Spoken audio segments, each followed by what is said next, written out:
Hora de Ares. Os detalhes da grande história militar. Um programa de Sérgio Veludo Coelho, com a participação de Paulo Rezende Ribeiro.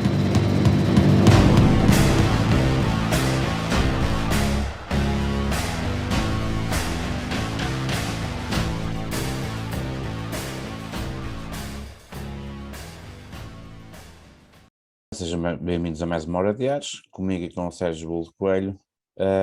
Hoje vamos ter um programa especial, um programa que me dá especial gozo porque faz-me recordar outros programas que fizemos do mesmo género.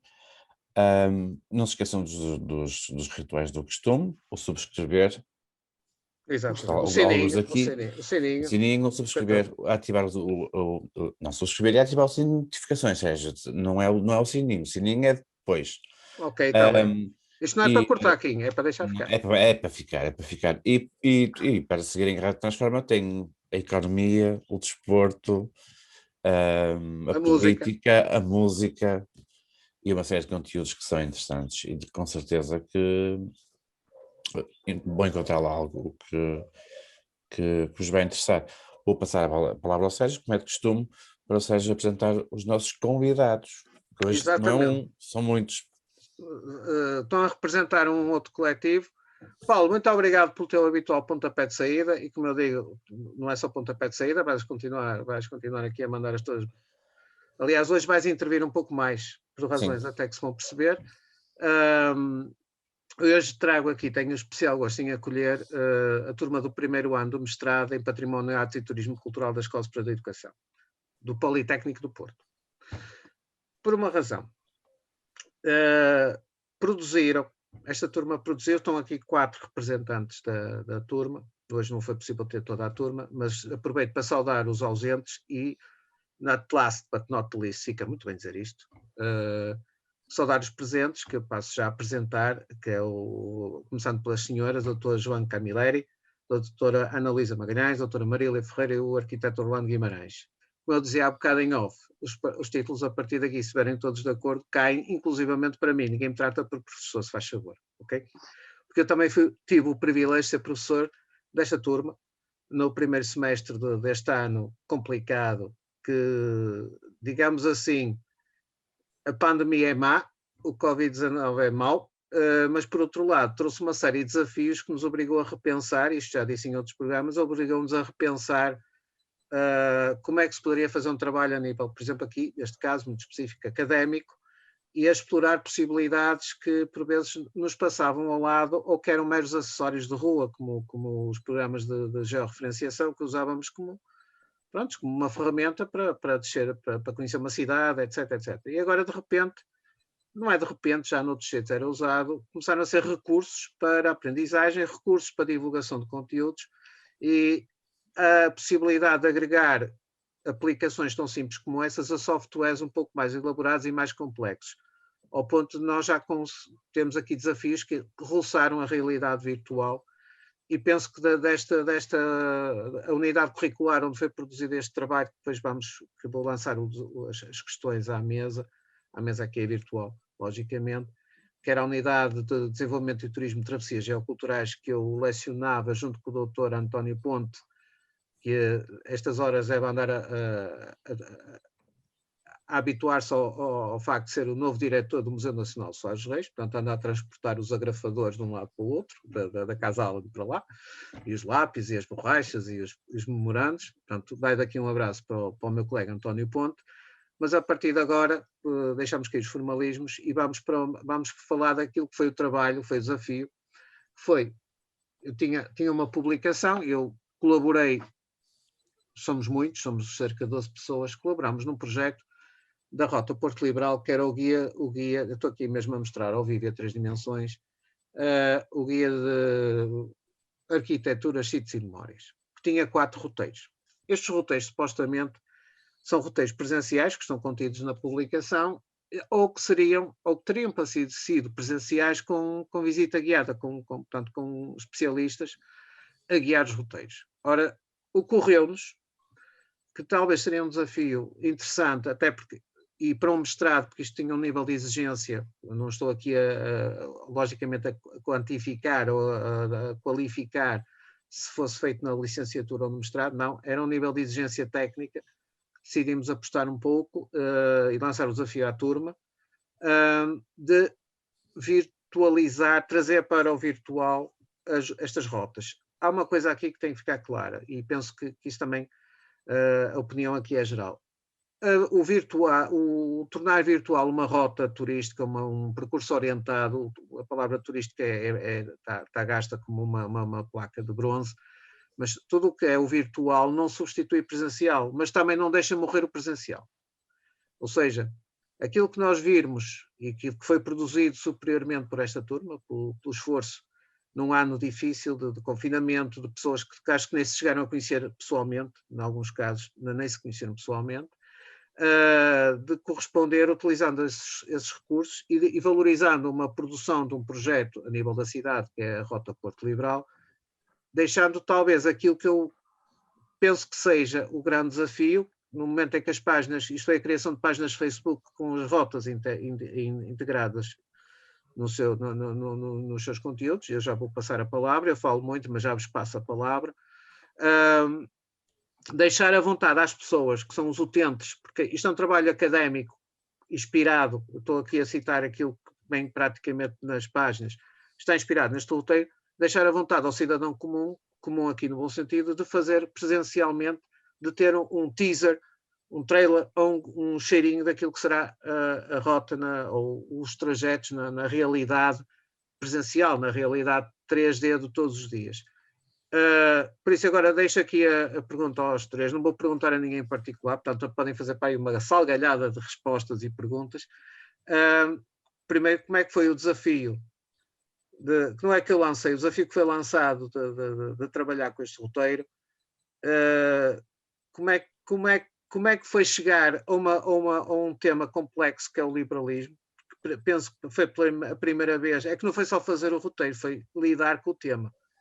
Isto não era um tema livre, basicamente, era pegar no que lá estava e acrescentar mais qualquer coisa, porque as rotas estão feitas, mas não se limitaram, elas estão inspiradas, o que quer dizer que não são decalques a 100%, mas há acrescentos, há melhoramentos, há a parte original, há o cunho de cada grupo, digamos assim. Portanto, agora deixo-vos vamos falando, vamos intervindo, o Paulo também vai ter que intervir mais, porque eu sou professor e sinto-me um pouco à vontade, estou muito envergonhado, estou muito tímido hoje, fui um dos... Só lancei o desafio, o mérito é todo deles, eles dizem que não, mas o mérito é desta turma, eles sabem que eu não me farto de dizer isso, canto isto até que as paredes caiam. Digam da vossa... é nosso, professor, mas fomos contagiados por si, não é? Porque vivemos intensamente todos os momentos contagiados pela energia do professor e pela dedicação à causa, sem dúvida, não é? Olha, podia estar aqui a já abrir o recrutamento do núcleo das guerras liberais que estamos eu e o Paulo a trabalhar, mas isso é uma guerra para outro dia. Uma guerra para outro dia. Não, mas digam como é que foi, como é que isto... Mas pensem nisto numa análise SWOT, houve pontos fortes, pontos fracos e é assim, onde é que, por exemplo, posso ter eu falhado e tudo isso. Estejam à vontade, isto aqui não é de ser loas nem panegíricos, porque eu sei que houve momentos difíceis e desafios de pegarem coisas completamente novas e muitas horas de trabalho de todos. Portanto, isso Sim. Aí... Eu não sei se o Sr. Orlando quer começar a falar. Bom dia, já começaste a falar, eu acho que se quiseres podes fazer as honras. Obrigado. Olá, o meu grupo foi de 3 pessoas, não é? Foi assim um bocado condicionado a nível de elementos, mas para além de termos que estudar a causa, não é? Porque não era de todos conhecido, mas não estava tão aprofundada, tivemos outras condicionantes que nos impediram, não é? Que foi o caso de estarmos confinados e de termos que fazer todas as filmagens e fotografias para fazer depois a montagem do vídeo e as gravações de vozes à distância, porque nós pouco nos encontrávamos, né, não conseguíamos, ainda por cima um elemento do nosso grupo, eu trabalhei com o Bernardo e com o Diogo é da Aroca, não é? O Bernardo é que é daqui do Porto e muitas vezes tínhamos essa dificuldade em gerir timings. Mas tirando isso, acho que correu muito bem e realmente as páginas no Facebook têm sido fantásticas, têm tido vários likes e as pessoas estão a ter uma receptividade grande ao produto. E seguimos também a linha da Porto Liberal, que é uma grande publicação, não é? Que nos ajudou a fazer o fio condutor. acho que todos os grupos tivemos mais ou menos este ponto de partida, não é? Exato. Não sei se na mesma linha, se a Joana, a Ana Luísa ou o Orlando querem também complementar, porque eram de outros grupos. Sim. Foi um dos primeiros trabalhos que nós desenvolvemos e tinha um enunciado muito claro e tinha como fundo a cidade do Porto. Só por aí tínhamos uma base muito boa e clara para trabalhar, não é? Que é o cenário onde nós vivemos as nossas vidas e uma cidade que nós conhecemos. Muitos de nós conhecemos, muitos de nós viemos a conhecer por causa deste trabalho. E a maior dificuldade era mesmo o facto de estarmos em confinamento e tentámos perceber como é que iríamos realizar este trabalho e como é que conseguiríamos perceber os sítios nós próprios para os conseguir explicar da melhor forma às pessoas que estivessem interessadas. Tínhamos o manual da Porto Liberal e tínhamos o Cerco do Porto e a história do Cerco do Porto que estava documentada. E esse grande desafio acabou por ser a parte mais interessante deste trabalho, porque conseguimos perceber em tempos adversos como poderíamos, que tecnologias e que ferramentas é que poderíamos trazer das nossas próprias vidas e da nossa experiência, porque foi muito no início deste mestrado, portanto nós ainda estávamos mesmo frescos, mesmo a começar. Como é que nós podemos usar a nossa experiência para, com a nossa multidisciplinaridade, fazer um trabalho em que nos complementássemos a todos, em que nos organizássemos e conseguíssemos fazer um roteiro que fizesse sentido e qual era a melhor forma de comunicar depois com o público, não é? Exatamente. Escolhermos as redes sociais, não é? Pronto, temos essa... Exatamente. E essa representação que nós resolvemos fazer não pode de todo substituir o real. É porque as representações acabam por ser um bocado como os postais dos sítios. Devem puxar as pessoas para visitarem os sítios. E a terceira dimensão não substitui a quarta dimensão, que é o tempo, que é nós passarmos com o nosso corpo pelo espaço e sentirmos a escala do espaço e a escala dos edifícios e percebermos que o espaço está feito do nosso tamanho e os edifícios que são monumentais para nos darem essa carga de excepcionalidade. Edifícios excepcionais. Se nós não conseguimos ver isso num ecrã. Mas sendo que estávamos em confinamento, tornavam-se uns roteiros virtuais fantásticos, não é? Para as pessoas poderem em casa circular, não é? E fazer as suas próprias visitas. No fundo é como se fossem postais do sítio que aliciam as pessoas a visitar. E o virtual tem as suas vantagens, tem estas vantagens. Claro. E conseguimos ver o espaço todo, de repente, numa só imagem, que não conseguimos ter essa percepção, por exemplo, quando estamos no lugar. Sim, e num curto timing, não é? Que podemos... Eu, por exemplo, a minha rota começava em Gaia e passava para o Porto, não é? E no instante, se eu tivesse a fazer aquilo de carro, demorava mais tempo do que assistir à rota virtual, não é? Inclusive o nosso grupo teve a oportunidade de fazer a rota a pé e demorámos relativamente 2h30, mas foi para parar, para poder ver os monumentos, tirar fotografias e tentar entender como é que era aquele sítio naquela altura, tentar imaginar, tentar perceber e, na minha opinião, foi uma experiência diferente e bastante enriquecedora, portanto. Pois, porque aqui o Orlando dizia que costuma-se dizer que os santos ao pé da porta fazem milagres. Eu sou do Porto. Aliás, eu sou detectado ao fim de 10 segundos que sou do Porto. Basta abrir a boca, basta logo por aí. Mas é o que o Orlando dizia, muitas vezes nós não conhecemos o nosso próprio local. E imagina o desafio que é conhecer um Porto de agora e ainda para mais tentar ir ao encontro de um Porto de há quase 190 anos. Nós às vezes até conhecemos, mas há sempre algo de novo que nos apresentam, ou que nos mostram, que aparece. Que nós achávamos que conhecíamos e não conhecemos, e eu acho que estas rotas têm essa vantagem de mostrar sítios que estão às vezes escondidos e que nós não fazemos, que estão lá e que nós passamos por lá às vezes diariamente e não temos ideia do que... O que é que elas foram, o que é que elas serviram, exatamente, não é? Quem é que abrigaram, não é? Esse tipo de questões que se levantam depois. A carga simbólica, a carga imaterial, que eu acho que também conseguiram... vocês conseguiram um bocado tocar não só a parte material, e isto é difícil fazer mesmo em suporte virtual, que é a carga imaterial, a evocação do simbólico e do imaterial, e acho que foi conseguido.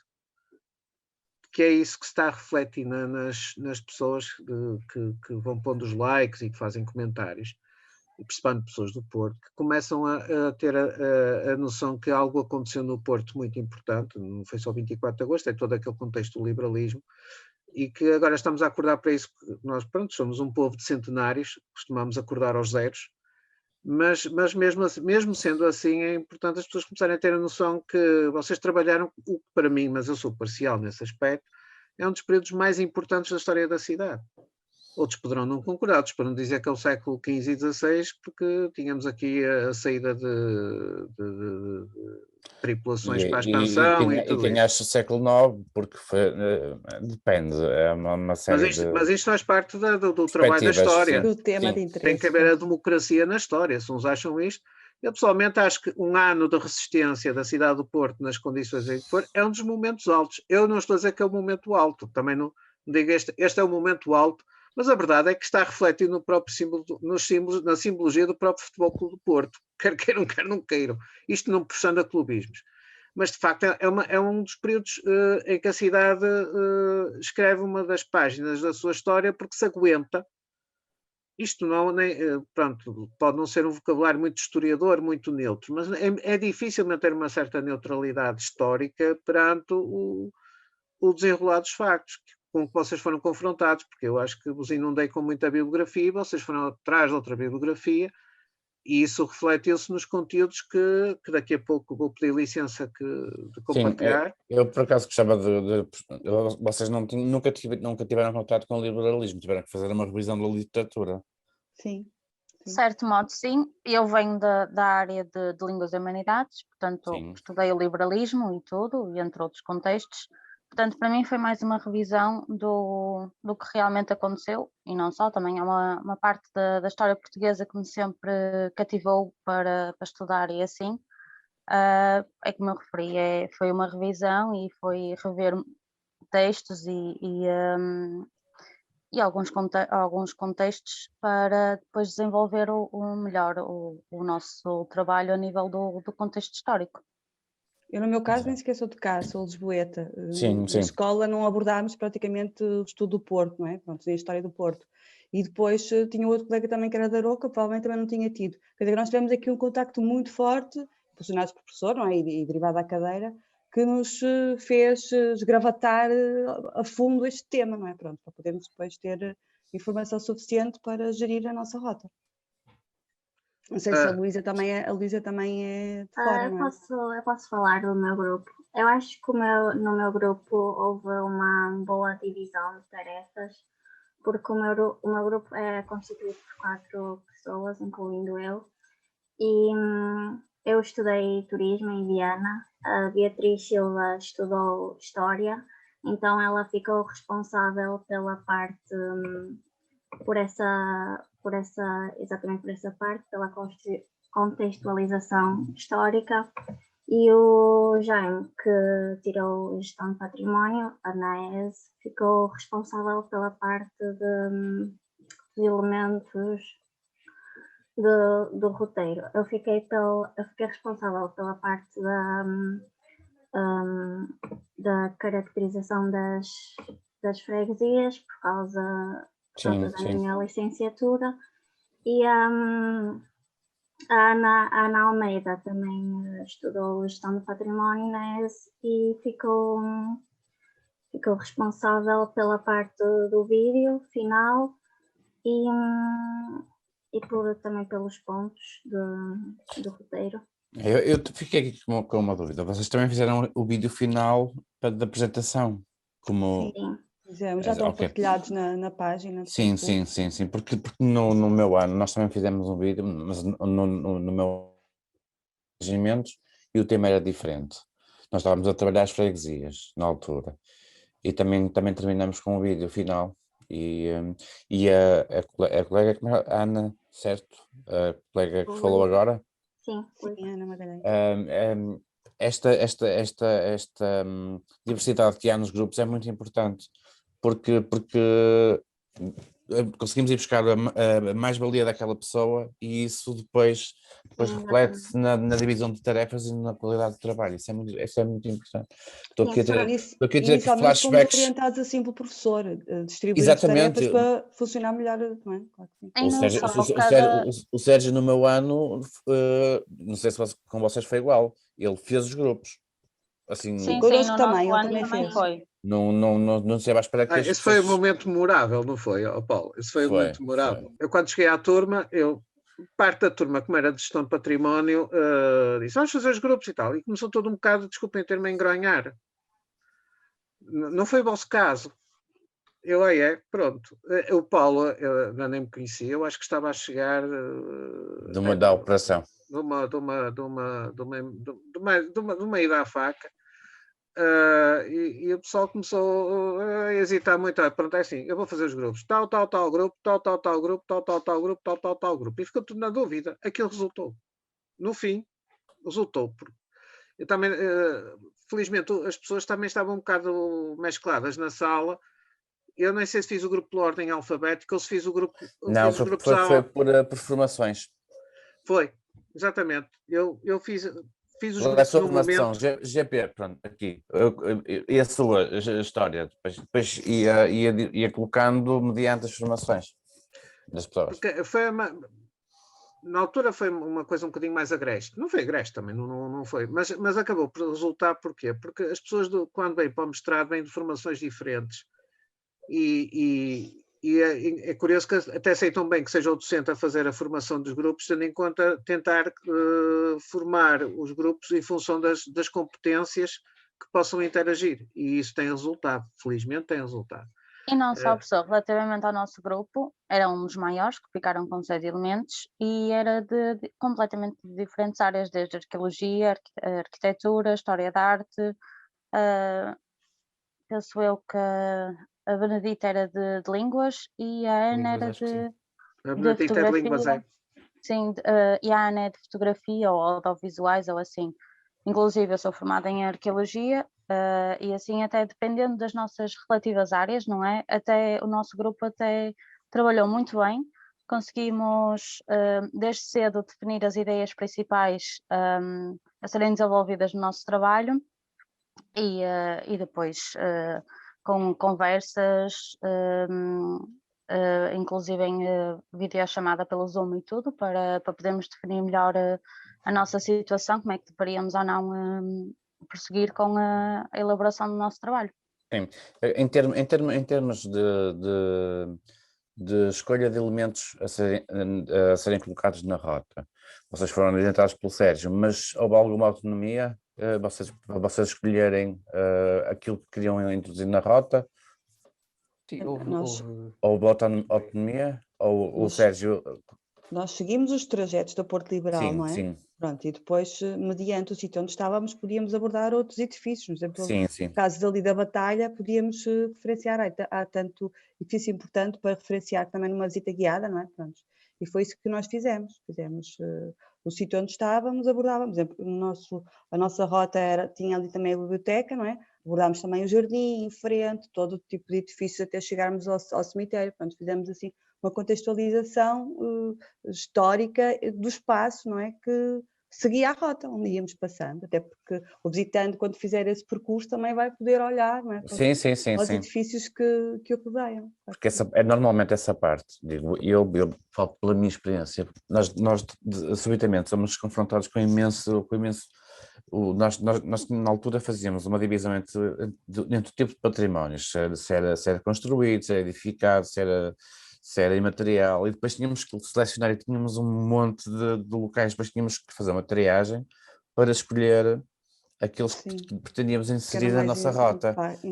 Vocês passaram por essa fase em que tinham muita coisa e não sabiam o que é que haviam de fazer com aquilo? Um bocadinho.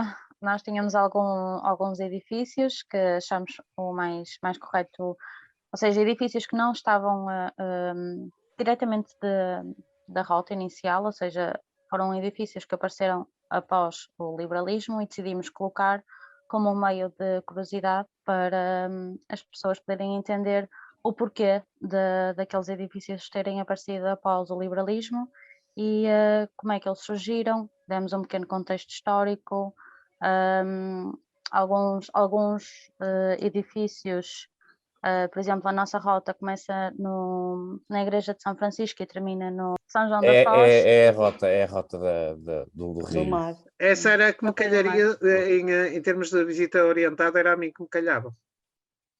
Portanto, os infelizes iam ter que fazer aquele trajeto todo a pé comigo, a parar. Os infelizes, não, quer dizer, mas É aquilo uma era... boa rota, professor, para ir a pé. Faz-se bem, faz-se bem. Faz muito Faz bem. muito Com o bem. arzinho do rio e tal, umas plana, esplanadas pelo plana, meio, não é? até ao meu IDN, ao Forte São João da Foz, faz bastante bem, sim. Não é talvez a mais comprida, dependendo de onde se queira começar, porque se ela pode começar a São Francisco ou podia começar no Arsenal. Se fosse para fazer a pé, com o grupo, possivelmente o ponto de encontro não iria a São Francisco, vinha mais à frente ao Arsenal. A manutenção militar, eu chamo-lhe o Arsenal, pronto, para mim aquilo é o Arsenal, para reduzir substancialmente a carga de... Mas é possível fazer aquilo a pé, não, sem problema nenhum. A pé, a bicicleta, não é? Sim, A bicicleta, E a de Marília elétrico lembra bem. também.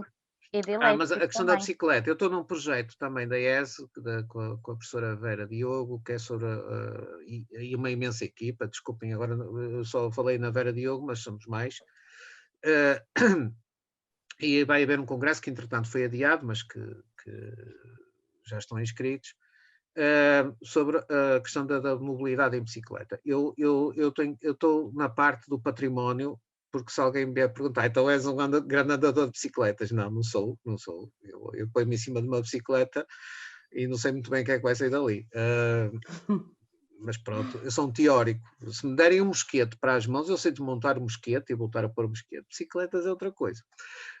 Mas de qualquer das maneiras, lancei o desafio também à turma, e existe também uma versão compilada de 15 minutos dos 4 roteiros, porque a turma vai apresentar nesse congresso também este projeto. Ou seja, eu enquanto professor, e aqui falo enquanto professor na Escola Superior de Educação, e é a minha filosofia pessoal, eu acho que os trabalhos práticos nunca devem ser um mero exercício académico para a obtenção de notas. É legítimo, obviamente, que são um meio de avaliação, como há os testes, também os faço, mas os trabalhos práticos nós devemos ser exigentes com quem os faz, até em benefício de quem os faz. Passa a redundância. Porquê? Para mim não é só o facto de lançar uma nota, é que sirva às pessoas que o fizeram do futuro, que sirva para apresentar num congresso, como eu neste caso, e que a turma correspondeu logo, pronto, eu esperava um pouco que correspondesse e corresponderam, porque acho que é um trabalho que deve ser... eu não estou aqui, de facto, a fazer panegíricos, mas é um trabalho, é um esforço que deve ser divulgado e que tenha... divulgado porquê? Porque é útil. É útil. Esse percurso pode ser feito de bicicleta. A serviço público. Esses quatro percursos podem ser feitos de bicicleta com taxas de esforço diferentes, inclusivamente, que dá origem a estudo da taxa de esforço, porque são os 4 muito diversos. A taxa de esforço da bicicleta será diferente, por exemplo, entre o Rio e o Mar, será um esforço maior em distância, mas menor em carga, e há outros que têm mais subidas e descidas, como é o caso, por exemplo, do grupo que está com a batalha, que tem subidas e descidas, etc. Sim, dá para andar de bicicleta na cidade do Porto, com algum cuidado, não é? Para não levar com um autocarro, mas dá. Ou seja, os próprios trajetos em si podem dar origem a estudos posteriores da aplicação de conceitos de mobilidade que não seja só o a pé, ou até a aplicação de conceitos, que não foi aqui o pedido, de uso de transportes públicos, porque a maior parte deles está abrangido pela rede de transportes públicos. E não sei se era a Marília ou a Joana, estava a dizer que o elétrico, por exemplo, pode ser uma das componentes. Era eu. Sim. Nós até utilizamos o elétrico para fazer o percurso. Pois foi. Aliás, foi uma ideia ótima, digo já. E é giríssimo fazer aquilo. É um dos levantamentos que se faz. São os acessos e os transportes que temos disponíveis para fazer uma rota. Normalmente esse tipo de levantamento é quase obrigatório. Há imensas formas de o fazer, até mesmo de autocarro. Elétrico é mais bonito, mas também tem um autocarro lá. Nós, da nossa rota, teríamos que usar o tabuleiro superior da Ponta Luís para passar de Gaia para Porto, não é? Do Mosteiro ali para aquela parte da batalha. Só que na altura a ponte não estava ainda construída, só que agora a nível de percurso é muito mais fácil passar por aí porque vai sempre à direita até chegar ao cemitério, não é? Sim, quer dizer, os trajetos quando foram feitos na Porto Liberal também houve em atenção essa, aliás estava envolvida também uma amiga nossa que é arquiteta, que é a Maria Antónia Bacelar, que também esteve, que deu um grande contributo para a questão estudo de distâncias, da fazibilidade dos trajetos. Vai daqui um grande alô à nossa amiga Maria Antónia, que é colega arquiteta aqui do Orlando, não sei se conhecem. A Maria Antónia Bacelar, que também colaborou muito ativamente na elaboração deste roteiro, não só na parte dos textos, mas também na parte um bocado da análise urbana. Mas isto foi um trabalho muito, muito multidisciplinar feito na Rota Porto Liberal. Tinha pessoas dos parceiros, do Exército, da Câmara, da Direção Regional de Cultura, etc, etc, etc. Portanto, das duas irmandades que estão aqui, que é Misericórdia e Irmandade da Lapa. Portanto, que um dia, não sei se isso se alargará, mas isto deu bastante trabalho a fazer, nomeadamente a nível dos conteúdos. Obviamente também entrou aqui o elemento fotográfico convencional, que foi o Sérgio Jacques que o fez, que é o fotógrafo, um dos fotógrafos da cidade. Normalmente trabalha com o João Colette e com outros divulgadores, etc, etc. Portanto, com outras pessoas que estão ligadas também à área do conhecimento da cidade. Ou seja, qual era a nossa intenção? Era ter ali um pequeno livro que desse para muitas coisas. E a prova que deu para muitas coisas foi o trabalho que vocês tiveram. Foi sair dali para o virtual. Não tivemos tempo, mas fica o desafio para quem quiser continuar, porque eu sei que há grupos que não estão neste momento muito disponíveis para continuar com a alimentação da página, mas isso também, pronto, eu sempre disse que a gestão das páginas, a partir do momento em que eu dei essas notas, era das próprias pessoas. Não fiquei dono das páginas, vou lá de vez em quando meter o bedelho, o nariz, vou lá pôr umas coisas ou corrigir umas pequenas coisinhas que eu me apercebi que era uma planta tipográfica, não uma planta topográfica. Eu peço desculpa ao grupo que fiz isso, mas é topográfica, não é tipográfica. Mas há uma coisa que fica aqui em desafio. Vocês fizeram uns roteiros virtuais para pessoas que, como nós, não temos NAS. É que nem passou-me pela cabeça, só que não dava tempo, que era tornar as rotas ainda mais inclusivas. O desafio da inclusividade. Mas não tínhamos tempo, nem tínhamos meios. Fica o desafio para o futuro de ter a inclusividade, e temos lá, por exemplo, o Dr. Rui Oliva Teles, que trabalha muito comigo, sim, aliás, que orientamos mestrados na área. Eu dou a história, ele dá a parte da inclusividade. Eu trabalhei a área das acessibilidades no mestrado e ele contribuiu. Exatamente. Ou seja, até que ponto é que agora o vosso trabalho, que está ali para todos, mas está para os todos que podem ver, que podem falar, que podem ouvir sem qualquer tipo de prótese, ou de prostética, ou de apoio suplementar, ou seja, apoio acrescido. E agora pergunto eu, seria interessante vocês um dia pensarem em, isto aqui já é um freelancing, em acrescentar elementos inclusivos, porque também é um exercício. A verdade eu penso que o trabalho para vocês foi um exercício de competências, de começar a manejar. Por exemplo, Orlando Sim, Orlando experimentou uma série de softwares que já conhecia num determinado contexto. Ele estava-lhe a dar um gozo tremendo fazer aquilo, sim. Sinceramente, eu consegui detectar isso. Mas agora, realmente há partes, a parte da inclusividade, de levar o liberalismo a quem é cego, a quem é surdo, cego e surdo. Não vale, eu falo com os meus colegas da parte do ensino especial dos NAS, eles não é para estar com meias medidas, é cego, é surdo, não há aqueles termos assim do político. Não, é cego e surdo, eles são os primeiros a afirmá-lo de tentar tentar estudar essas, para quem quiser, essas desafios da inclusão. Sim.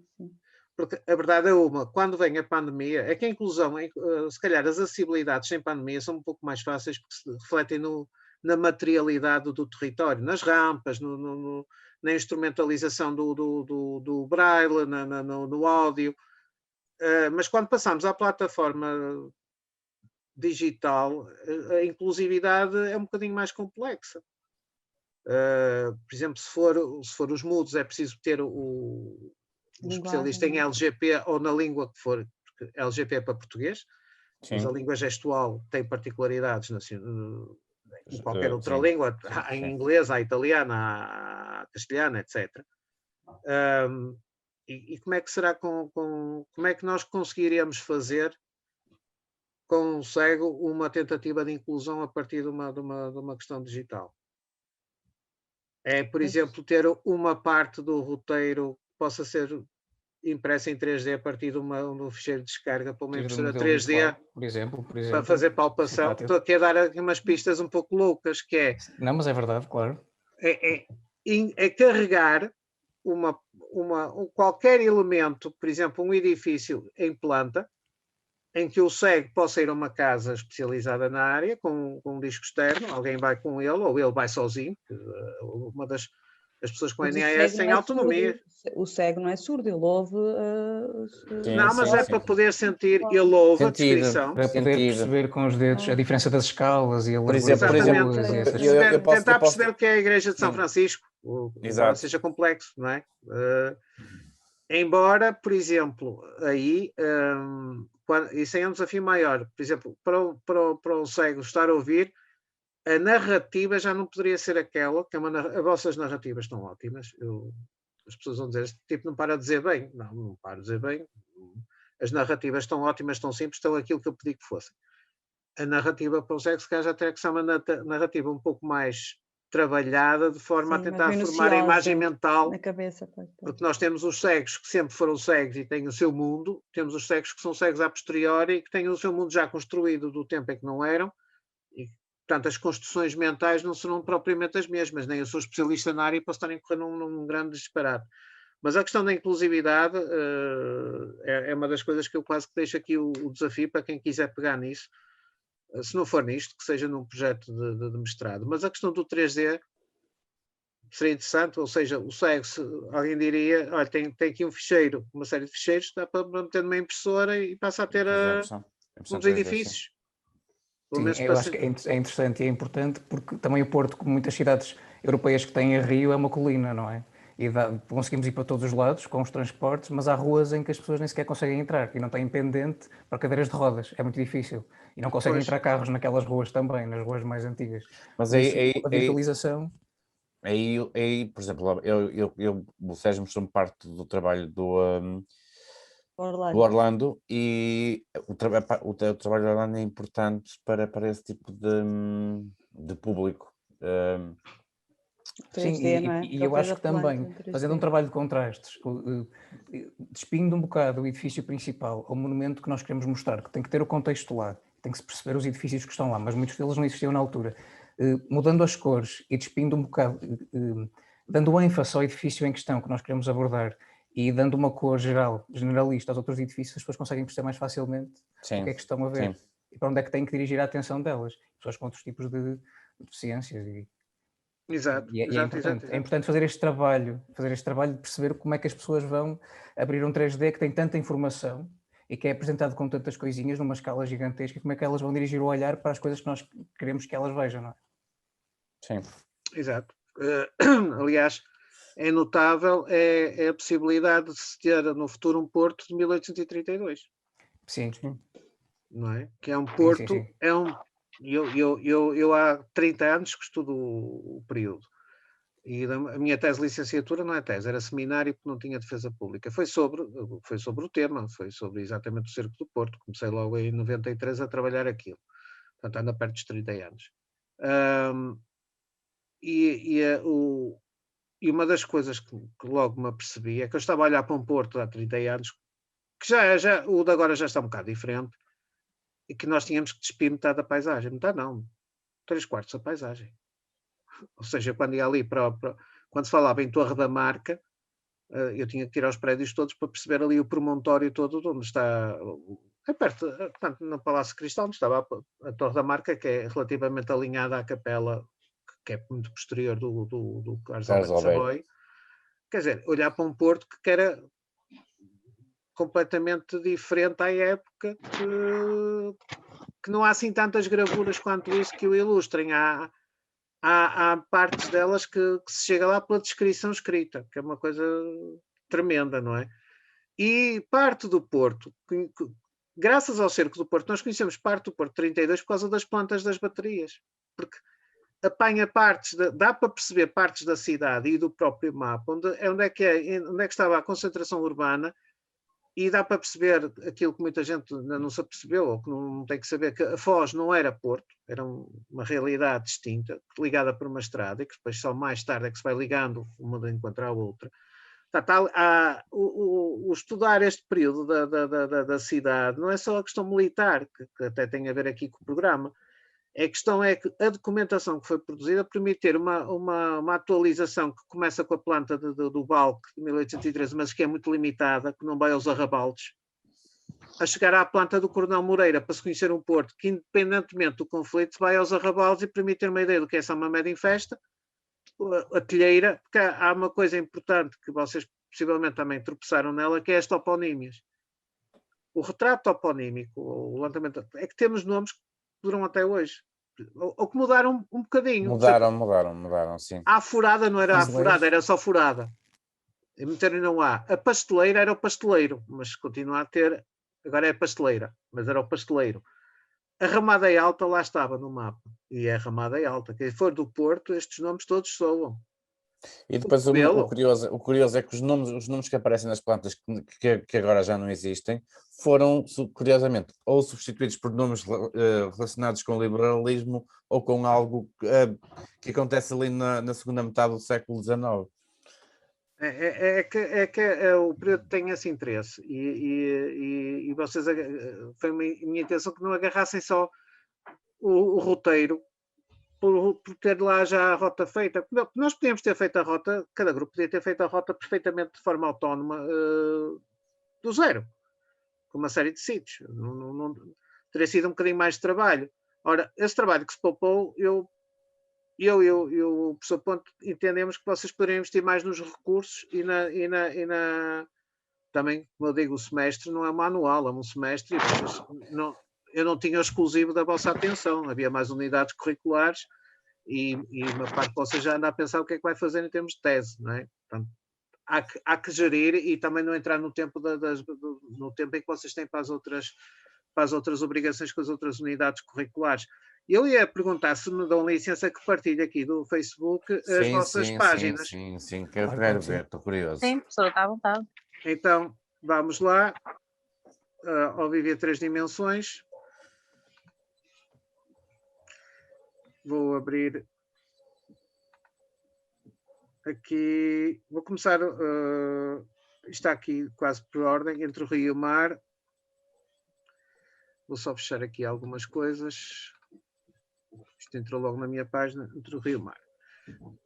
Eu penso que está visível neste momento para todos. Sim. Portanto, em conversa com a Porto Liberal, por questões de direitos e tudo isso, e não só, convencionou-se criar uniformizar as rotas com isto é uma capa. Não é? E a capa resultou bem porque é simples, é eficaz. Eu vou desligar o Messenger daqui a bocado. Está-me aqui a aparecer o Messenger, possivelmente. Portanto, criou-se com as cores. Isto são as cores do azul e branco, são as cores da Porto Liberal, mas não são as cores só do Porto Liberal. Embora aqui eu deva ter uma posição enquanto historiador neutra. São as cores da monarquia constitucional. Embora, quando nós olhamos para o período, temos que ver os dois lados. Se os miguelistas tivessem ganho, isto seria vermelho e azul. Ganhar os liberais é branco e azul. Há que pensar que há os dois lados da barreira. Mas, pronto, a cidade é invicta, é a figura de Dom Pedro, é a figura do vencedor, portanto, são as cores dos vencedores e o azul e branco, apesar de tudo, é uma conjugação bonita de cores. E rotas em confinamento. Foi uma coisa muito bem encontrada por vós, porque foi rotas em confinamento para toda a gente, para quem fez e para quem usufrui, não é? Para já, ainda temos aqui na planta isto está praticamente em todas as páginas. Isto para já está aqui, que é a publicação que serviu de ponto de partida para o vosso trabalho, para o trabalho desta turma, do Mestrado de Património, Artes e Turismo Cultural. E depois cada grupo foi gerindo a página, também foi criado uma coisa que era importante para o público, no momento em que se tornasse público, era deixar bem claro, olhem, está aqui as estatísticas, por exemplo, nos últimos 28 dias, portanto, A página não está há 28 dias aberta, está há muito menos tempo e já está com uma certa dose de impacto. Todas elas dá para ver que estão impactantes. Diz que configura a página para o sucesso, isto já não é comigo, mas há aqui coisas que são importantes que é isto. Quem entrar nesta página é ir ler esta parte, que é a apresentação e a clarificação da intenção da página. Não é uma página comercial, isto é uma página académica, é um trabalho académico levado ao serviço público, como a Marília acabou de dizer há bocadinho. Tem aqui até os links às 4 e depois há aqui uma pequena sinopse que cada grupo faz acerca do seu próprio roteiro, com o mais importante que são os autores. Também salvaguardar as autorias de cada um. Se o grupo, se a turma se inspirou no roteiro, certo, é uma primeira autoria de algo que vem de trás, mas depois tudo o que está daqui para a frente são as vossas autorias, é os vossos méritos, é o vosso trabalho, é o vosso esforço. Pronto, os docentes fomos apenas aqueles que deram a cana para vocês pescarem. Isto foi bonito agora, não foi? A cana, pescar, foi não sei, de vez em quando é estes momentos... O lirismo esta hora é um bocado cedo. Exato, o Paulo que diga que eu normalmente depois das 6:30 da tarde, quando tínhamos a orientação, eu entrava na parte lírica, ainda bem que a gente não está a gravar a hora de Ares ao fim da tarde, já tinha tido aqui lirismos até, não sei porquê, mas dispara-me ao fim da tarde, mas não, para já ainda estou mais num registro mais objetivo, e também a filiação, que é muito importante, a filiação académica, não é? Que, apesar de tudo, é a camisola que vocês apostaram vestir, que é do mestrado, da Escola Superior de Educação. Eu, enquanto docente, também sinto-me feliz por ver este impacto de uma coisa feita na minha casa, com o pessoal. Eu costumo dizer a alunos que vocês também já passaram por um ciclo, portanto, futuros colegas, que também estão neste momento num ciclo de formação bastante importante e que se calhar não ficam só por aí. Portanto, é importante que todas as rotulagens estejam aqui impressas, que estão nas 4 páginas. E outro trabalho que foi feito, eu vou mostrar as 4, embora de uma maneira breve, porque senão ultrapassamos muito do nosso tempo, foi o enriquecimento das páginas, eu já vou à parte de vídeo, com as fases do trabalho. Neste caso, por exemplo, o trabalho 3D que o Orlando fazia, com o software apropriado, em que se começava aqui a fazer a construção, por exemplo, no caso do grupo do Orlando, trabalha e vai pondo um bocadinho cada vez. Portanto, as pessoas que nos estão a ouvir vão ver o trajeto deles em folhetim, em capítulos, até chegar ao folhetim final, não é? De capítulo em capítulo até à vitória final, fazendo um bocado o parágrafo. E é notável como a partir daqui, por exemplo, nós podemos começar a imaginar que se descascarmos a paisagem, Orlando, começamos a chegar ao porto da época. Sim, através da cartografia. Desculpe interromper, ou seja, nós tivemos o cuidado de não tirar a envolvente, que deu mais trabalho, representar a envolvente, porque apesar de tudo, queríamos que as pessoas percebessem onde é que aquilo se situa neste momento. Exato. Isto já é um retroexercício que se está a pensar. É um mix, no fundo. Exatamente. Estava a dizer. Temos aqui, portanto, já vários exemplos. Depois, como é que se vai concretizando este trabalho? Nesta unidade curricular valia tudo, desde a filmagem, o trabalho 3D, o trabalho com o Google Earth, todos os recursos eram legítimos, porque todos eram ferramenta. Portanto, todos os grupos usaram aquilo que lhes era possível usar e que tiveram acesso e que conseguiram, portanto, manejar enquanto ferramental. Até drones, não é? Até um drone andou aqui. Eu não sei se já fez a carga do último... Isto é uma parcelazinha que está sem som, mas que dá para ver aqui uma amostra. Eu só vou... Este não tem som ainda, mas isto, por exemplo, é a maneira mais simples, estando a usar o Google Earth, através, depois com um software de captação da gravação, tirar o máximo partido destes recursos que andam isto anda no nosso, se for preciso, anda no nosso tablet, no nosso telemóvel. E nós, os colegas falaram e disseram que isto podia servir como uma forma de estimular o cartaz de visita, o postal, Mas há pessoas com problemas de mobilidade que não podem fazer este tipo de rotas e esta ferramenta Fazem-no pode assim, ser, claro, pode ser fundamental permite para isso. elas conseguirem fazer este tipo de percurso. Sim, há pessoas que vivem fora do Porto e que no E, instante com esta ferramenta até mesmo, conseguem chegar a exatamente, ele. até, Claro. ou pessoas que não são do Porto e que quiserem conhecer, ficam já com uma boa ideia. Não é igual a estar num local, No mas, local, claro que sim. mas é um trabalho, é uma forma. Exato, aliás, estão aqui os E é outra clipes. forma de ver, não é? Uma visão Exatamente, aérea é uma coisa que nós não vemos se estivermos a andar, não é? Acaba por ser diferente. Portanto, isto é outro clipe, aqui até tem um genérico, portanto todos os trabalhos fizeram genéricos nas suas captações, isto também é uma parte, são 3 minutos do inicial, que aqui dá para ver que isto é a abertura do roteiro com esta perspectiva, em que o grupo foi buscar a grafia da carta do Coronel Moreira e reproduz quase a perimetragem da cidade à época, embora nesse mix entre o atual e o recuado. Numa sala virtual, quase uma sala museológica, mas virtual. Sim, uma salinha de museu virtual. Exatamente. E o nosso objetivo também era no 3D, que é interativo e também está publicado na página.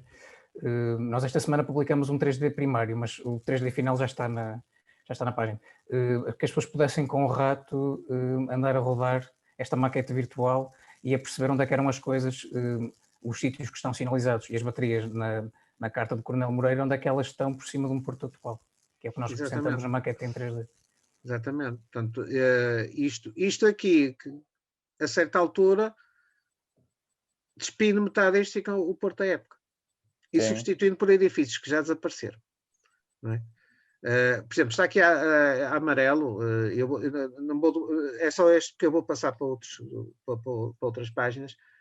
Isto não existia à época, que era a Alfândega Nova, era a praia de Miragaia, que tinha supostamente um estaleiro, etc. Esta reconstrução o areal estendia-se até às casas de Miragaia, não é? Exatamente, não é? Exatamente. Portanto, está aqui o moderno, que é este viaduto, e aqui o antigo, que é a passagem até à Irmandade do Corpo de Mançarelos, não é? Está aqui. Então, está aqui uma visão da rota que é inovadora, porque é mesmo o virtual e a partir daqui abrem-se imensas possibilidades com a reconstrução 3D. Isto é um exemplo. Eu vou pedir-vos licença só para desligar aqui e também quero ir às outras páginas. Portanto, foram sendo alimentadas com posts, cross-postings, eu também ia lá por algumas coisas, também, por exemplo, divulgando as páginas dos outros grupos, etc. Houve aqui uma grande interação. Isto foi até já do anúncio da abertura, que iria ser em breve, das páginas ao público. E dos museus, não era? Exatamente. Portanto, foi feito aqui um trabalho de não só trabalhar em função dos conteúdos do roteiro, mas trabalhar em função do tema. Não é? Portanto, podemos ver isto aqui. Eu agora, se me permitem, vou sair desta e vou para a outra que está aqui, que é a Cidade em Revolta, que eu vou abrir. Também optaram, a Cidade em Revolta pediu encarecidamente para ficar com esta página de capa, porque foi feita pelo grupo e eu também está muito engraçada. E de facto, pronto. E depois tenho 2 monumentos, está muito engraçada. Está muito engraçado. Portanto, tem a Torre dos Clérigos de um lado, a Torre da Sé do outro. Exatamente. E pronto, pediram e eu, porque não? Tanto uns como outros, está tudo bonito, quer dizer, como se costuma dizer, tanto o azul, a standard como esta fugiu ao standard, mas não fugiu muito. Continua a ter aquela estética. A estética está lá, as cores estão lá. Exatamente. E aqui estou a ver o nível de informação, é muito uniforme, portanto, é muito uniforme entre páginas. Com 12 minutos. E tem aqui, por exemplo, o vídeo, se me permitem que eu passarei um bocadinho. Ok, lá está o Messenger aqui a aparecer. São eu acho que ele vai entrar, vai.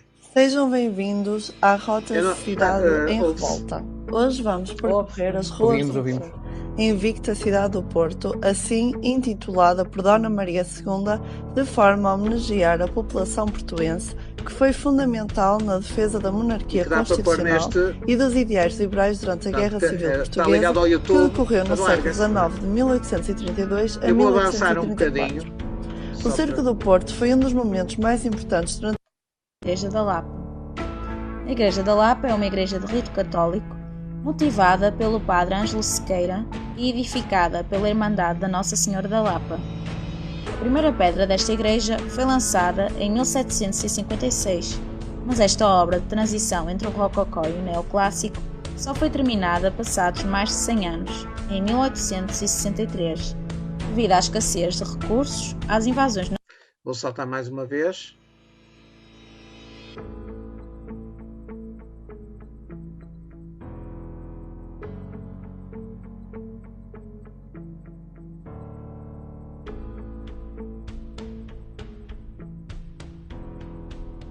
Estão a ver aqui, usar um misto entre usar o Google Earth, a filmagem direta, portanto, todos os recursos. Está muito interessante. E era Natal. Com uma foto de arquitetura do século XIX. Podemos ver as varandas de sacada e os azulejos na fachada dos edifícios. Um destes edifícios oitocentistas destaca-se a Casa dos Ribeiro de Faria, por ter sido inicialmente o local da residência do bacharel Francisco Ribeiro de Faria, mas também por ter funcionado como o paço de Dom Pedro IV, devido à sua posição na malha da cidade, que à partida estava longe do alcance da artilharia miguelista, postada na margem sul do Rio Douro. O Palacete Ribeiro de Faria foi assim concebido. Só mais um saltinho. Tomáramos não ter tempo, devemos fazer um especial festival de vídeos, porque todos eles devem ser vistos. Eu desafio as pessoas a vê-los na íntegra, nas páginas. Sim. Já durante a Primeira Guerra Mundial, acolhe funções municipais, representando assim a sede da Companhia de Gás do Porto. Atualmente é onde se Dom João VI e também protagonizou um papel importante durante o cerco do Porto, já que lá funcionou durante esse período um hospital de campanha.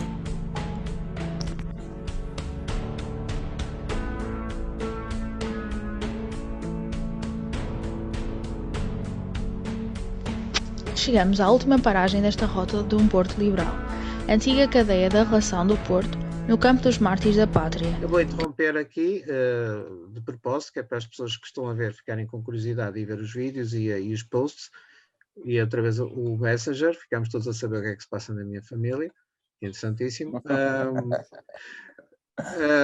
Como podem ver, também o ritmo de alimentação vai variando e as pessoas vão contribuindo da maneira que podem, como podem, uns mais, outros menos, mas isto também vem das disponibilidades, porque eu sei que nesta altura também é complicado para pessoas que estão a trabalhar, que têm obrigações académicas, a página, alimentar a página por vezes pode não ser uma possibilidade, uma prioridade, mas às vezes...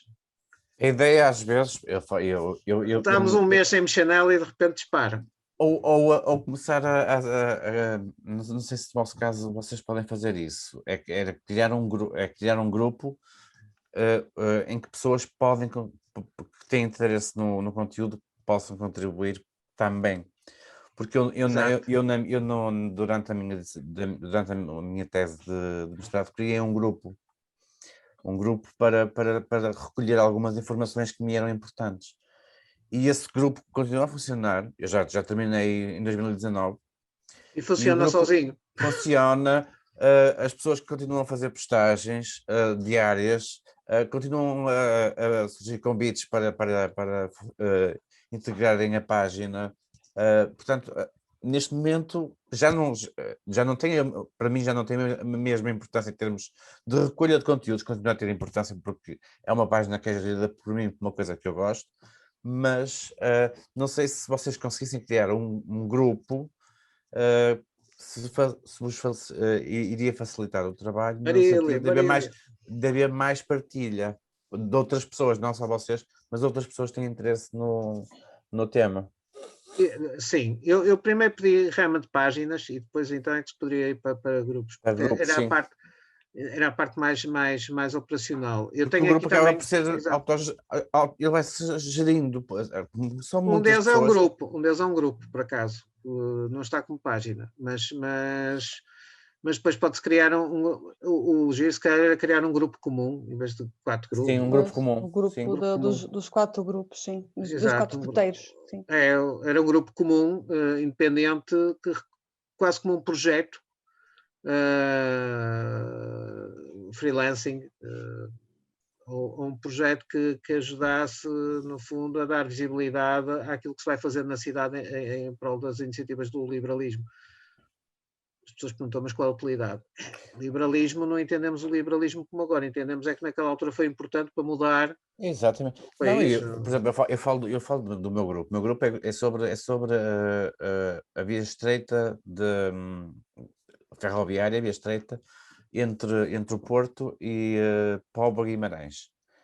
E a quantidade de informação que ainda é partilhada nova, que eu não tive acesso na altura da minha tese, eu podia fazer outra tese, que tinha sempre mais e mais informação que as pessoas partilham. Exato. Portanto, isso é verdade. Acaba por ser um recurso também para outras pessoas. E quem diz isto diz nos vossos trabalhos eu não sei neste momento quais são as opções, nem é aqui chamada à colação, mas por vezes ser um grupo relacionado com o tema de trabalho e dissertação, exatamente como o Paulo fez para recolha de informação. Claro que ela tem que ser triada, e o Paulo fazia isso, triava a informação, nem toda era credível, mas outra era extremamente credível. Quer dizer, as redes sociais, há uma demonização das redes sociais, mas isto é como uma arma. Pode ser bem ou pode ser mal usada. Sim, é verdade. As pessoas dizem, mas uma arma pode ser bem usada. Pode. Não vamos agora discutir a questão filosófica. Ou pode nem ser usada. A melhor maneira é não ter que a usar, isso é a parte positiva. Mas há instrumentos que se bem usados, são úteis. Sim, e as plataformas é o caso. Foi uma ferramenta de trabalho. Exatamente, era uma ferramenta de trabalho e continua a ser, se for preciso, não é? Temos aqui também este é o vídeo do grupo da Marília. Sejam bem-vindos a esta viagem onde vamos percorrer o Porto do Baluarte. Deixem-me só dizer, a Marília e o gruro ficaram em pânico. Não, continuem os três que vocês conseguem. Mas viram como conseguiram lá chegar? Fizeram. Sim, conseguimos. Conseguiram, eu disse-vos que conseguiam. Isto é assim, tanto se ataca com uma divisão como com um regimento. A questão é saber ir pelo caminho certo. Isto agora foi profunda, não foi? Tal. Ainda não são 6 da tarde. Não, ainda não são. Mas vamos ouvir um bocadinho, porque eu gosto muito da banda sonora do fundo. Eu estava a ouvir pois é. Acaso. Uma adaptação do projeto Porto Liberal, onde se pretende recuar ao passado e percorrer locais marcados pela Guerra Civil no Porto durante o cerco de 1832 a 1833. Esta cidade é considerada o principal palco da Revolta Liberal de 24 de agosto de 1820, tendo aqui começado a surgir, nessa altura, novos ideais e a movimentação das elites que apoiavam o liberalismo. Há 2 pontos principais que levaram à Guerra Civil: o contexto das invasões francesas que destruíram o nosso país e que marcaram a ausência de Dom João VI do país e a clara revolta e descontentamento da população. Por outro lado, o triunfo dos liberais a 24 de agosto de 1820 são o marco da vitória do liberalismo no Porto e no país. Eu vou saltar. O pior surge após a morte do regimento. Aqui está presente o mosteiro datado de 1537, que até ao cerco do Porto apenas desempenhou. Permitam-me só uma parte. Eu achei um piadão tremendo ao facto de vocês utilizarem, de irem buscar o boneco, assumirem a ferramenta, em vez de tentar dissimular, foram buscar mesmo. Lembram-se o que é que eu lhe chamava ao bonequinho? Era o chinesinho. Era o chinesinho. De buscar, agora tenho que dizer bonequinho, senão vai-me cair aqui o Chinese Matters. Ok. Portanto, eu ia buscar a figura e não. Pousavas no sítio. Assumia uma ferramenta também. E há aqui uma coisa que eu reparei que é uma curiosidade, sem pretenciosismos, que eu não sou nada pretencioso, mas a vossa informação é tão boa e fundamentada, que mostra que dá para fazer este tipo de trabalhos bem fundamentados e com um trabalho de fundo de suporte que às vezes nós vemos por aí que não tem esta base sólida que estes trabalhos têm e que às vezes são mais valorizados do que trabalhos feitos assim por pessoas que estão preparadas para fazer. Isto foi uma parte. Ainda bem que é para ela dizer, porque se fosse eu a dizer, sou suspeito, porque foi o docente. O professor que orientou, claro. Mas eu, segundo o Paulo, vejo para aí coisas que estão no âmbito do domínio público, da comunicação social. Isto já raia um pouco o profissionalismo. Ainda é um trabalho académico, mas isto com mais dois empurrões para a frente, como se costuma dizer, e chega lá facilmente. Ou seja, isto demonstra a capacidade de trabalho e de querer aprender. E isto deixa-me duplamente feliz, porque é as pessoas corresponderem. Podia ter aqui trabalhos também de 18, 19 e 20, mas feitos assim à obrigação. O que me deixou particularmente feliz foi o empenho de toda a gente, de facto, quando nós nos reuníamos nas nossas aulas, que às vezes até passava da hora. Muitas aulas extras. E que eu nunca vi ninguém queixar-se. E uma coisa podia o professor não ter essa disponibilidade, e não, no entanto, era o próprio professor que se disponibilizava para nos orientar a extra aula. Vocês também mostravam esse interesse, ou seja, quando percebe que as pessoas são interessadas, e depois eles passam a ser parte da gente dele. E quando ele tem a gente ele defende muito a camisola, claro que sim. Claro que sim, eu quase que espanquei um amigo meu porque pôs um comentário um bocado foleirota acerca de uma colega nossa, uma amiga nossa no Facebook, por causa da Olaria de Barcelos, o Jesus. Eu disse, não xinguem a minha gente. Eu sou um bocado... sim, aquela que vai fazer o levantamento, não é? Já vi.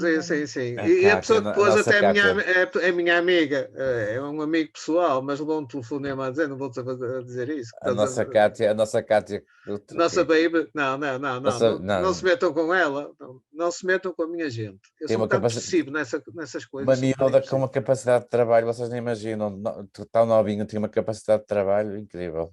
Não, há um segredo aqui que possa desvendar. Nós é que estamos em pandemia, mas que quando a pandemia sair, eu costumo... Agora, quer dizer, isto não é tentativa de recrutamento, porque cada um paga o seu, mas o Paulo que diga que quando fazíamos os famosos jantares do Veludo Steam. É verdade, agora já não podemos fazer, mas tínhamos... Aliás, o primeiro conseguiu partir um prato, mas isso também...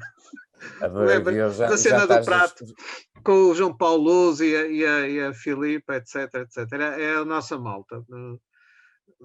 Constituímos assim um grupo de pessoal que se interajuda. O time Veludo. Mas é sobretudo, não é um clã, isto não querendo alargar, que daqui a pouco temos que ir para o aeroporto, mas não é um clã, eu falo por mim, é os meus mestrandos terem a oportunidade de falar entre eles as suas experiências, não serem pessoas isoladas das minhas orientações, é formar um todo, não é para estar ali a fazer lá acabar a mim, não é isso. Não. É troca de experiências, troca de informações, portanto, trabalharem. Cada um está a fazer o seu trabalho, mas por vezes alguém descobre, olha, isto está de jeito. É verdade, é verdade. Isto continua a acontecer. Muitos de nós já seguimos para o doutoramento da Blue Team. E, por exemplo, o João Paulo Luz precisa de alguma coisa, manda para o João Paulo Luz. O Paulo Pereira ainda há pouco tempo precisa de alguma coisa, perguntou-me se eu tinha, mandei, e é esta troca. E somos anos, alguns temos pessoas de anos diferentes, mas que não somos da mesma turma, mas criamos essa ligação que é engraçado, é engraçado. Não, é isso a mim, enquanto professor, que me preenche. E o Sérgio às vezes diz, olha, se calhar ligam ao Sérgio, fala com esta pessoa, porque esta pessoa se calhar é a pessoa indicada para... E que ele não, por acaso eu gosto, é Blue Team, eu sou Blue Team. Agora é o Veludo Battalion. Já é Battalion, realmente. Exatamente, já é o Battalion. Vou deixar passar aqui um bocadinho do 1820, senão a Marília tira-me aqui com os cães. Ela na por cima é de Lisboa, não me disse de onde, se é do Olival de Baixo, se é do Olival de Cima. Não, eu sou da linha de Sintra, pronto, mas estudei em Lisboa. Eu por acaso tenho uma prima que mora em São Domingos de Rana. Morava em Massamá. Uhum. Ela ainda está lá para São Domingos. Não é Parede, é São Domingos de Rana. Sim, coladinho. Coladinho. É perto de mim também. É coladinho. Então, é um papel militar na época da segunda invasão francesa. Estou a ver aqui a mudança para a filmagem. A 12 de maio de 1809. Durante a ocupação do Porto e Gaia pelas tropas napoleónicas do general Soult. No que diz respeito à Guerra Civil, de forma estratégica, colocaram-se aqui cerca de 600 homens do Exército Liberal, à responsabilidade do Brigadeiro Torres, e se juntaram mais tarde 300 voluntários do Batalhão de Vila Nova de Gaia. Estes homens não sabiam que ficariam cercados neste local cerca de 1 ano, uma vez que os miguelistas tinham formado uma cortina de ferro nas zonas envolventes de Vila Nova de Gaia e Porto que impediam a movimentação das tropas liberais a sul do Douro. O Brigadeiro Torres sempre teve noção do perigo que corria todo o batalhão e que havia poucas possibilidades de retirada das tropas do local. Aqui chegou mesmo a ser instalado um pequeno hospital para dar assistência a quem ficasse ferido. Da sua filha, Dona Maria II. Bem, a Biblioteca Municipal do Porto era na sua origem o antigo convento de Santo António da cidade. Chegou a servir como hospital na época da Guerra Policial. A Marília aqui estava com uma cepida. E mais tarde... Eu acelerei. Eu não sabia muito tempo qual era o timing que eles tinham, para mim não me disseram.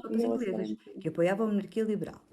Ainda durante as lutas liberais, Dom Pedro IV, em 1833, criou a Real Biblioteca do Porto, que esteve sediada em vários outros locais, e apenas em 1842 foi transferida para este local.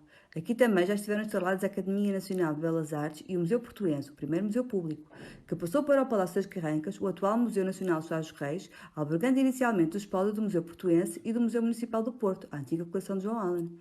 É bom referir que do antigo convento apenas restou o edifício, uma vez que a igreja foi demolida.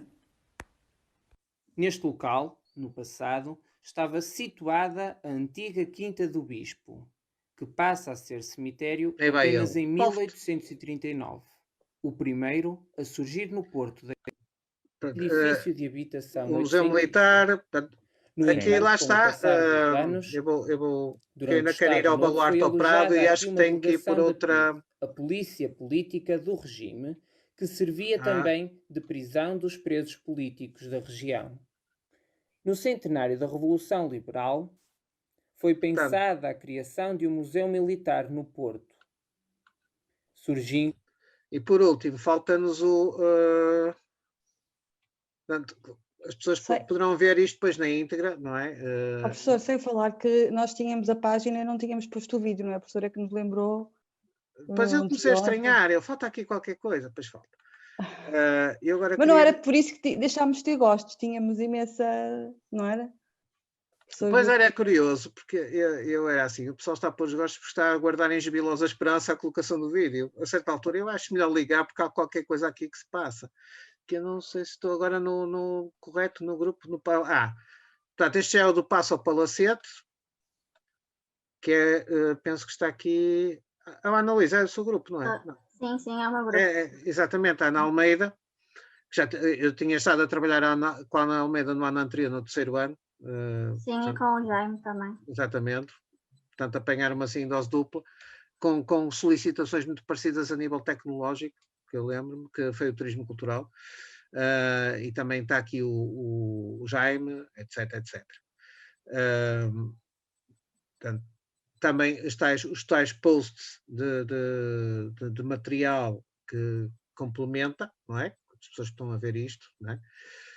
O tempo já não é muito, estamos mesmo a descer para o aeroporto, mas eu tenho que fazer justiça a todos, porque isto é... Claro. Tiverem o tempo a ter... Mas não é...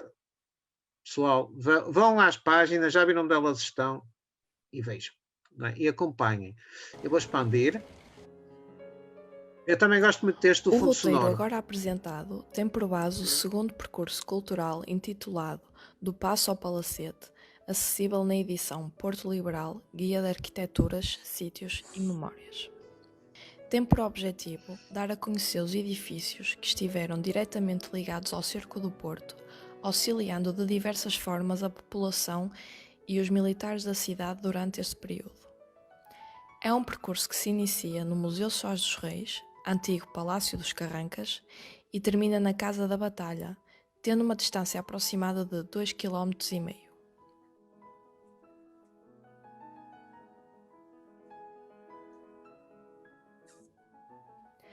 Partimos então do Museu Nacional Soares dos Reis, instalado na rua de D. Manuel II. O edifício foi criado em 1833 por iniciativa de D. Pedro IV, sob a égide do liberalismo. O antigo Palácio dos Morais e Castro foi construído como habitação e fábrica da abastada família de negócios, proprietária da fábrica do tirador de ouro e prata na Rua dos Carrancas, onde começou a laborar. A sua oriunda localização de relevante conjunto de alterações na passagem para o século XX, alterações essas que consolidaram a sua frente urbana juntamente com a criação de um passeio público. A zona designada por Virtudes é composta pelo espaço urbano, onde encontramos o Parque Municipal das Virtudes, a Fonte das Virtudes, o Passeio das Virtudes, a Quinta das Virtudes, que acolhe a Cooperativa Árvore, e a Casa da Quinta das Virtudes, edificada em 1763. Esta casa teve o risco do arquiteto portuense José Francisco de Paiva, que adotou uma linguagem neoclássica que se identifica no aparelho rusticado. O Parque das Virtudes desempenhou um papel fundamental no cerco do Porto, funcionando como um núcleo defensivo onde, para além de se encontrar num ponto estratégico por ter uma visão sobre o Rio Douro, servia ainda como bateria, guardando artilharia. António de Lisboa, instalada na Capela de Santo António de Penedo. Mais tarde, em 1694 e 1703, foi acrescentado um edifício para convento. A arquitetura da igreja é estilo barroco, apresentando uma planta longitudinal com uma nave única. Na composição da fachada destacam-se vários frontões, alguns deles interrompidos. É possível verificar apontamentos decorativos de azulejo. Durante o cerco do Porto, as tropas liberais utilizaram a igreja para armazenar o material de guerra e serviu também de hospital. Do entabelamento do alçado principal estão representadas 4 figuras, relativas à bondade, dor, ódio e amor, executados pelo escultor José Fernandes Sousa Caldas. O escultor Joaquim Gonçalves da Silva executou os elementos existentes nos alçados laterais, nomeadamente máscaras, festões e frutos. De referir que este é um dos primeiros edifícios em Portugal a ser executado com a recente tecnologia do betão. Do outro lado da praça encontra-se a Casa da Batalha. É um edifício blasonado mandado construir no final do século XVIII por José Anastácio da Silva da Fonseca, cavaleiro da Casa Real. Os proprietários à data do cerco do Porto eram pró-miguelistas e deixaram o palacete. Ao ficar desocupado, o governo liberal... Eu até este termino já com o genérico, não é? Aqui com... Portanto, já fiz quase o trajeto com o genérico de um e com o genérico de outro, com os outros no meio. Vou interromper, porque de facto já está aqui. Já borregamos e agora vamos voltar a fazer, a abordar a pista. Exatamente. Portanto, está aqui também a página a ser desenvolvida. Portanto, está aqui. Apresentamos hoje na Hora de Ares, vou interromper o compartilhamento. Quisemos hoje trazer o testemunho deste trabalho e trazer a Hora de Ares. Era obrigatório, pelo contexto. Primeiro que há aqui história militar no meio, quer se queira, quer não se queira. Há uma história da cidade do Porto, há história e há património, há tudo, e há as componentes do nosso mestrado, que eu digo do nosso, porque todos aqui estamos ligados a este mestrado, do turismo, das artes, do património. Etc. Portanto, conseguiu ser muito transversal nestes trabalhos. Porque eu desafio as pessoas realmente a verem o roteiro, porque eles foram um bocadinho para lá do roteiro. Todos eles. foi esse também o desafio, ir para lá do roteiro. Isto não desvaloriza em nada o guia, nada. Eu acho que, pelo contrário, valoriza, porque o guia deixa em aberto a possibilidade de um grupo de pessoas inteligentes conseguir fazer para lá daquilo. Eu sinto-me feliz quando sou ultrapassado. Portanto, este guia nós, eu falo pela equipa, porque também já vi nos vossos trabalhos, vocês foram para lá na concepção destes trabalhos e isso deixa-nos satisfeitos, porque se não formos ultrapassados, então alguma coisa estava de errada no início. Portanto, há aqui muita matéria para pegar. Esta está concluída, esta missão da minha parte. Agora cabe-vos a vocês, se quiserem continuar a alimentar as páginas ou servir de ponto de partida para outros projetos, ou então aquilo que retiraram como experiência servir para outros, que não seja do liberalismo português, que seja outras temáticas. Portanto, eu penso que o balanço da minha parte é extremamente positivo. E o Paulo... Por acaso queria só referir uma última coisa. É, de ano para ano, na OC das travessias, os trabalhos têm sofrido melhorias. É uma OC que não estagnou. Portanto, começou com um tipo de trabalho que no ano a seguir foi mais desafiador. No ano a seguir foi mais desafiador e este é o vosso ano e está incrível. Incrível, absolutamente incrível. Não, está incrível e mais. E vocês, foi uma turma dedicada. Muitas outras. O Sérgio falou muito, vocês abraçaram em circunstâncias que eu vou-te a dizer complicadas. Porque ao fim e ao cabo são circunstâncias complicadas. Em jeito de conclusão, assim, vão passar um ano quase sem se verem, tiveram um trabalho extremamente desafiador, tiveram-se de adaptar a circunstâncias que não são académicas, são profissionais, porque quantos milhares de portugueses estão a trabalhar profissionalmente em plataforma, em teletrabalho, no fundo tiveram a fazer teletrabalho, e tiveram que se adaptar às circunstâncias, e produzir, e chegar, e produzir, não é? Portanto, ter um produto final, não é? Portanto, há aqui já uma certa dose de profissionalismo no meio do exercício académico, que, volto a dizer, não menoriza nada a dizer que é um exercício académico, porque tomara haver muitos exercícios académicos com esta qualidade. Exatamente. Isto fica mal dizer porque sou professor, vou ser crucificado nos comentários. Portanto, o Paulo diz tu isso, porque senão a mim fica mal. Ele conhece-me. Ele fala, deixa eu falar. Ele conhece-me. Eu costumo ficar muito babado com gente que corresponde a... Eu gosto de uma boa reação. É verdade. Eu gosto de uma boa reação. Se tiver um aluno que não me aborreça, então podes ir morrer longe. Também não é bem assim, porque eu nunca desisto assim à primeira. Que horror. Ele sabe que eu não desisto à primeira. Ele sabe que não desisto à primeira. Não. Nós temos aí colegas que estavam com o mestrado a platinar, não vou dizer agora nomes, já acabaram e damos cabo do juízo e foram para a frente com o assunto. Portanto, mas as pessoas, tento corresponder sempre, que as pessoas também pretendem alguma coisa de mim. Estamos cá para isso. Pronto, não é de ser loas a mim, é de ser loas ao contexto, e é assim, que passe rápido, que é para poder estar com vocês presencialmente. Isso, nem que seja para uma tradicional, que esta turma não fez. Isto não tem a ver com o Veludo Steam, mas de vez em quando também com as turmas íamos às copofónias, com a própria turma, portanto, ao convívio. Sim. É uma coisa que a ES tem, que, por exemplo, eu que era da UP, era da Universidade do Porto, de Letras, nunca tive, que era uma ligação de proximidade com os professores incrível. Não havia aquela hierarquia, eu sou mais do que tu, não. Sempre fomos tratados como iguais e foi uma experiência muito, muito, muito enriquecedora.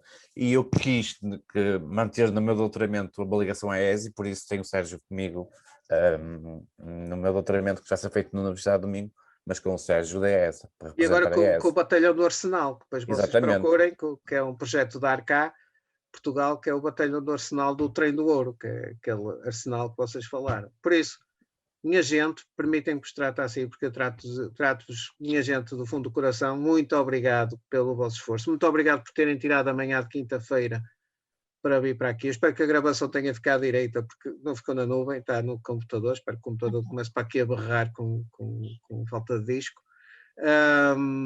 Desejo-vos as maiores felicidades na conclusão deste ano letivo, porque não tarda nada, estamos a chegar à terminar, conclusão, sim.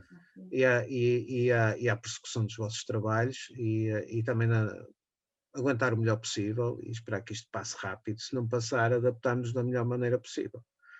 Temos que ser realistas. Por isso, um enorme bem-aja a todos. Não se esqueçam. Obrigado. Muito obrigado, professor, por esta prazer estar oportunidade. aqui e conhecer o Paulo. Muito prazer. É verdade. Eu Prazer. também tinha curiosidade de nos conhecer. Porque eu conhecia as outras turmas todas, vocês estão aqui todos, mas eu conhecia as outras turmas todas para trás. E esta foi a única que eu não conheci. E gostava de ver as vossas caras. E pedir às pessoas que nos ouvem que façam justiça a quem aqui esteve presente. Exatamente. E vão às páginas e coloquem. Agora não é só critiquem a nossa e partilhem a nossa. Exato. Partilhem estas páginas e comentem lá, sim. E partilhem aquelas páginas. Estão a fazer um serviço à cidade do Porto. Atrevo-me a exagerar. Estão a fazer um serviço público. Que é isso que nós precisamos, é do serviço público. Portanto, pessoal, minha gente, queridos alunos, queridos muito obrigado, colegas, muito obrigado. Um enorme abraço. E fiquem bem. Se nos subscrever, não esquecer. E também um enorme bem-aja a quem nos vai ouvir e um enorme bem-aja, não esquecer, ao Kim Almeida, que é o nosso produtor. É verdade. Só é possível fazer esta hora de AS neste formato porque temos o Kim. Se não tivéssemos o Kim, nós não conseguimos fazer nada feito. E também porque temos uma pessoa que nos deu sempre, eu digo isto todos os programas e irei até o último, quando eu sei que é o último. Que é o Henrique Dória, que acreditou neste projeto há 100 e não sei quantos programas. Eu já não consigo dizer quantos são. Eu digo que são 117 ou 103, é melhor dizer 100 e muitos, que é para não fazer figuras tristes. 3 anos e alguma coisa. E o Henrique Dória nunca disse, olha, muda aqui, muda ali, não, só dizia, gere como quiseres. Ainda agora falei com ele para um outro projeto, que não é comigo, mas dei nomes, e portanto um bem-aja à Rádio Transforma que dá esta liberdade às pessoas que com eles colaboram. Ok? E sempre a considerá-los. Exatamente. E até para o próximo programa. Até o próximo programa.